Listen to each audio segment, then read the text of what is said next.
Assalamualaikum warahmatullahi wabarakatuh. Halo Sobat Adi, kita akan belajar mengenai siklus pendapatan pada sistem informasi akuntansi. Untuk memudahkan pemahaman, kali ini kita hanya akan fokus pada pengendalian internal di dalam aktivitas entry data pesanan penjualan. Untuk detailnya, mari kita simak penjelasan berikut ini.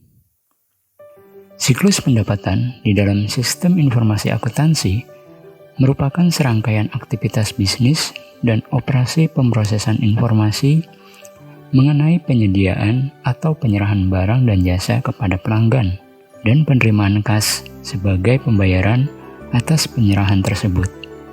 Di dalam siklus pendapatan, terdapat 4 aktivitas utama, yaitu entry pesanan penjualan, pengiriman, penagihan, dan penerimaan kas. Pada materi-materi sebelumnya, kita sudah membahas bahwa pengendalian internal merupakan sebuah proses yang menyebar ke seluruh aktivitas operasional perusahaan dan merupakan bagian integral dari aktivitas manajemen. Pengendalian internal memberikan jaminan yang memadai terhadap berbagai aspek, yaitu mengamankan aset, mengelola catatan dengan detail, memberikan informasi yang akurat dan reliable, menyiapkan laporan keuangan, mendorong dan memperbaiki efisiensi operasional, mendorong ketaatan terhadap kebijakan manajerial, dan mematuhi hukum dan peraturan yang berlaku. Dalam siklus pendapatan, terdapat berbagai permasalahan umum yang sering dihadapi. Di antaranya, data induk yang tidak akurat atau tidak valid. Perusahaan yang sudah menggunakan sistem Enterprise Resource Planning atau ERP tentunya sangat mengandalkan data induk atau data master. Akurasi dan validitas data induk sangat mempengaruhi akurasi seluruh aktivitas perusahaan dan laporan yang dihasilkan. Untuk itu, pengendalian internal yang diperlukan untuk memitigasi risiko ketidakakurasian data induk adalah: pertama, pengendalian integritas pemrosesan data. Misalnya melakukan perhitungan ulang total batch untuk mendapatkan jumlah persediaan yang akurat pada data induk persediaan. Kemudian pembatasan akses ke data induk. Akses terhadap data induk harus dibatasi. Tidak seluruh user dapat mengakses data induk. User yang diberikan akses ke data induk juga perlu dibatasi. Misalnya, hanya dapat melihat saja. Hanya user tertentu yang diberikan kewenangan untuk dapat melakukan perubahan terhadap data induk. Selanjutnya dilakukan tinjauan terhadap perubahan data induk, yaitu membuat laporan perubahan data induk secara periodik. Dengan laporan ini dapat digunakan untuk memverifikasi akurasi data induk yang ada di database sistem. Permasalahan umum yang kedua adalah pengungkapan atas informasi sensitif yang tidak diotorisasi. Bentuk pengendaliannya antara lain pengendalian akses dengan membatasi akses terhadap data induk yang berkaitan dengan tugasnya. Penggunaan enkripsi, misalnya pada data password, akun, dan nomor rekening pelanggan. Permasalahan yang ketiga mengenai kehilangan atau kerusakan data.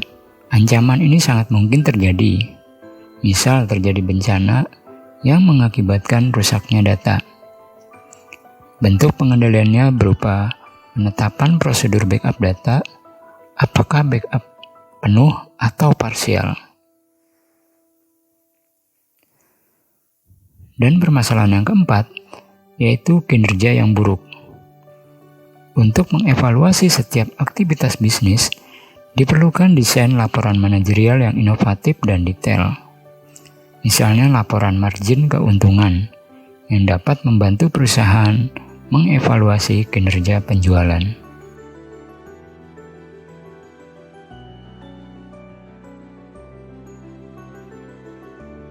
Selanjutnya ada berbagai ancaman yang dihadapi di dalam aktivitas entry pesanan penjualan yang dapat kita temukan pada data flow diagram level 1 berikut ini. Pada aktivitas 1.1, yaitu ketika sistem mengambil pesanan yang diinput oleh pelanggan. Ancaman yang mungkin terjadi di dalam aktivitas ini adalah: pertama, pesanan tidak lengkap atau tidak akurat. Pengendalian internalnya berupa pengendalian entry data. Apa saja bentuk pengendalian entry data? Contohnya pengecekan kelengkapan. Ketika pelanggan melakukan entry data pesanan, sistem akan melakukan pengecekan kelengkapan untuk memverifikasi bahwa seluruh item-item data yang diperlukan telah diinput. Pengendalian entry data lainnya misalnya pengecekan batas dengan menentukan bahwa kuantitas barang yang dipesan tidak boleh bernilai 0, atau pengecekan tanda di mana kuantitas barang yang dipesan tidak boleh diisi dengan nilai negatif. Kemudian bentuk pengendalian yang kedua adalah pembatasan akses ke data induk. Misal, perubahan terhadap data induk pelanggan hanya dapat dilakukan oleh pelanggan itu sendiri. Sehingga, ketika pelanggan menginput pesanan, misalnya data alamat pengiriman, sistem secara otomatis menampilkan data alamat pelanggan dari database pelanggan sesuai dengan data yang pernah diinput oleh pelanggan yang bersangkutan. Ancaman berikutnya adalah pesanan yang tidak valid. Untuk memastikan keabsahan pesanan pelanggan, dapat diterapkan tanda tangan digital pada dokumen pesanan pelanggan. Pada aktivitas 1.2, yaitu menyetujui kredit. Sebagian penjualan bisnis banyak dilakukan secara kredit. Dengan demikian, ancaman yang mungkin terjadi di dalam aktivitas ini adalah piutang yang tidak tertagih. Untuk mengurangi risiko piutang yang tidak tertagih, dapat diterapkan bentuk-bentuk pengendalian sebagai berikut. Pertama, penetapan batas kredit pelanggan. Batas kredit adalah saldo rekening maksimum yang diizinkan manajemen bagi seorang pelanggan dengan mempertimbangkan riwayat kredit dan kemampuan membayarnya. Untuk pelanggan yang sudah ada, sistem dapat memproses persetujuan kredit secara otomatis dengan melakukan pengecekan file induk pelanggan, memverifikasi rekening kredit pelanggan, mengidentifikasi batas kreditnya, dan memverifikasi bahwa jumlah pesanan yang baru ditambah dengan saldo rekening kredit tidak melebihi batas kredit. Kedua, otorisasi persetujuan perpanjangan kredit untuk pelanggan baru atau penyesuaian batas kredit kepada pelanggan lama.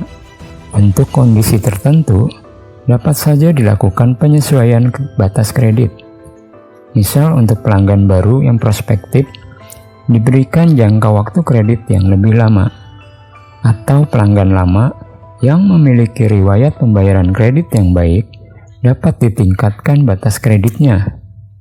Kebijakan ini sebaiknya ditetapkan oleh manajer kredit. Sistem dapat dikonfigurasi bahwa staf yang mengentry data pesanan tidak dapat melakukan perubahan batas kredit. Dan yang ketiga, penyusunan laporan umur piutang. Laporan ini menyajikan saldo rekening kredit pelanggan berdasarkan waktu jatuh tempo. Laporan ini berguna untuk memproyeksikan arus kas masuk terkait penjualan sebagai pertimbangan untuk memutuskan peningkatan batas kredit pelanggan dan mengestimasi piutang yang tidak tertagih.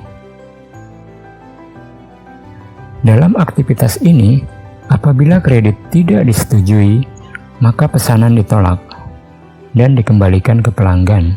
Apabila kredit disetujui, sistem akan melakukan aktivitas 1.3, yaitu mengecek ketersediaan dengan memanfaatkan data yang tersedia di database persediaan.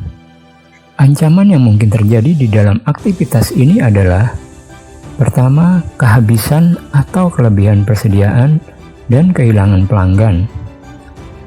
Catatan persediaan yang akurat sangat penting untuk mencegah kehabisan atau kelebihan persediaan.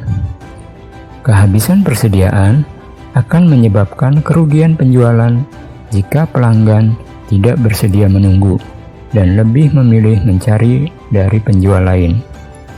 Sistem ERP memfasilitasi pencegahan risiko kehabisan persediaan, yaitu dengan sistem pengendalian perpetual. Sistem dapat digunakan untuk mencatat setiap perubahan jumlah persediaan yang terjadi, baik penerimaan barang, penjualan, atau retur penjualan. Namun demikian, dituntut kecermatan dan kedisiplinan petugas dalam melakukan penginputan data persediaan. Penggunaan teknologi Radio Frequency Identification atau RFID juga merupakan bentuk pengendalian yang dapat meminimalisir risiko kehabisan persediaan. Dengan teknologi RFID, kegiatan penginputan data persediaan dilakukan secara cepat dan otomatis, sehingga dapat segera diketahui jumlah persediaan terkini. Sayangnya, teknologi ini sangat mahal, dan jika terdapat gangguan frekuensi, RFID tidak berfungsi. Dengan demikian, perlu juga dilakukan pelatihan bagi pegawai yang aktivitasnya berkaitan dengan perhitungan persediaan. Perhitungan fisik persediaan secara periodik juga merupakan bentuk pengendalian dalam rangka meminimalisir risiko kelebihan atau kekurangan persediaan. Perhitungan fisik sangat diperlukan untuk memverifikasi ketepatan dari jumlah persediaan yang dicatat. Prediksi penjualan merupakan alat lain yang dapat digunakan untuk membantu perusahaan memprediksi dengan benar kebutuhan persediaan, sehingga menurunkan risiko kehabisan atau kelebihan persediaan. Dalam hal ketersediaan persediaan tidak dapat memenuhi pesanan pelanggan, sistem akan menyampaikan pemberitahuan kepada pelanggan dan menanyakan apakah pelanggan bersedia untuk menunggu. Pelanggan yang tidak berkenan menunggu dan memilih penjual lain menjadi kerugian perusahaan karena telah kehilangan pelanggan. Sebaliknya, apabila persediaan mencukupi, sistem akan melakukan pembaharuan data pada database pesanan penjualan. Dan selanjutnya, database pesanan pelanggan dan database pelanggan akan digunakan pada aktivitas 1.4, yaitu merespon permintaan pelanggan. Dan ancaman yang mungkin terjadi di dalam aktivitas ini adalah kehilangan pelanggan. Seringkali proses entry penjualan menyertakan respon terhadap permintaan pelanggan. Misal, pelanggan menanyakan status pesanan. Dalam kasus ini, respon terhadap permintaan pelanggan dengan segera dan akurat sangat penting untuk mempertahankan pelanggan. Customer Relationship Management System atau CRM merupakan sebuah paket layanan pelanggan yang membantu organisasi menjelaskan informasi mengenai para pelanggannya.